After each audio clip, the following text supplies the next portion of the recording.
అందరికీ నమస్తే. ఈ వీడియో కేవలం నా అభిప్రాయం మాత్రమే, నా సొంత అభిప్రాయం మాత్రమే గమనించాలి. ఇది ఏ విలేజ్కు మరి ఏ గ్రామానికి సంబంధించింది కాదు. నా మనసులో మాట మీతో పంచుకోవాలని ఈ వీడియో చేస్తున్నాను. ఎందుకంటే జనరల్గా శ్రీరామనవమి అయిపోయిన తర్వాత చాలా వరకు మన సైడ్ అయితే లేదు, చాలా వరకు విలేజెస్లో వనభోజనం వెళ్తారు. కానీ మన ప్రాంతంలో ఎస్పెషలీ మళ్ళా ఎలనూరు మండలం ఆ ప్రాంతాల్లో వనభోజన కార్యక్రమం చాలా వరకు లేదు. వనభోజన కార్యక్రమం అంటే కేవలము పండగ అయిపోయిన తర్వాత చెట్ల కింద కూర్చొని తినడం కాదు. వనభోజనం అంటే నాకు తెలిసి వనభోజనం అనేది ఒక కుటుంబ బంధాలను బాంధవ్యాలను బలపరిచేదని భావిస్తాను.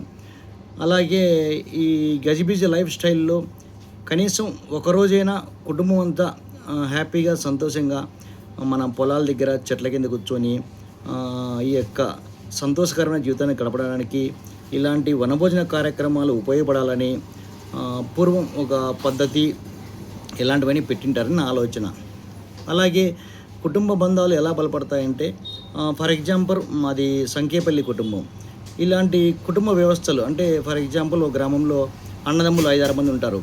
అట్లాంటప్పుడు ఈ వనభోజన కార్యక్రమంలో ఏదైతే ఒక వంశస్థులంతా కూడా 5-6 కుటుంబాలు కావచ్చు, 10 కుటుంబాలు కావచ్చు, వీళ్ళంతా వనభోజన కార్యక్రమంలో అత్తమామలు, బాబాయ్ పిన్నులు, తమ్ముళ్ళు, అక్కలు, అన్నలు, చెల్లెలు అందరూ కలుసుకొని ఆ రోజు ఒక కుటుంబ వ్యవస్థను బలపరచడానికి, ఒకవేళ కొంచెం అటు ఇటు ఈగోలనే కూడా ఆ రోజు బంధం బలపడడానికి చాలా ఉపయోగపడతాయి. మరియు ఈ గజిబిజి జీవితంలో ఆహ్లాదకరంగా ఒక వాతావరణాన్ని ఒకరోజు మన మనసు నుండా జ్ఞాపకాలను బంధించడానికి ఉపయోగపడతాయి. కనుక ఈ వనభోజన కార్యక్రమాన్ని మన సైడు తిరిగి మనం కూడా శ్రీరామనవమి తర్వాత ఒక ఆనవాయితీ పెట్టుకుంటే బాగుంటుందని నా ఉద్దేశం. కనుక ప్రతి ఊరి గ్రామ పెద్దలు ఆలోచించాలి. శ్రీరామనవమి పండుగ తర్వాత వనభోజన కార్యక్రమానికి ఖర్చు అయ్యేదంటే ఏముండదు.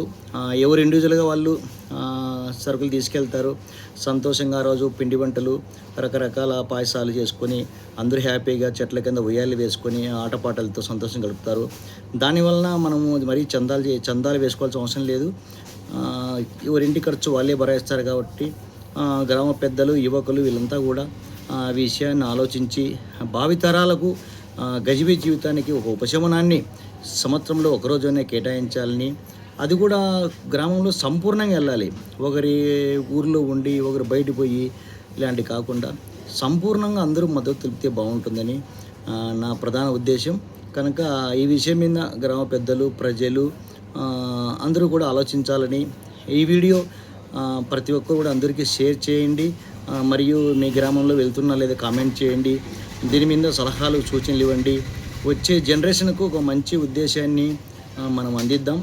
అందరికీ కూడా ఈ విషయం మీద ఆలోచించాలని కోరుకుంటూ, షేర్ చేస్తారని కోరుకుంటూ, జై శ్రీరామ్.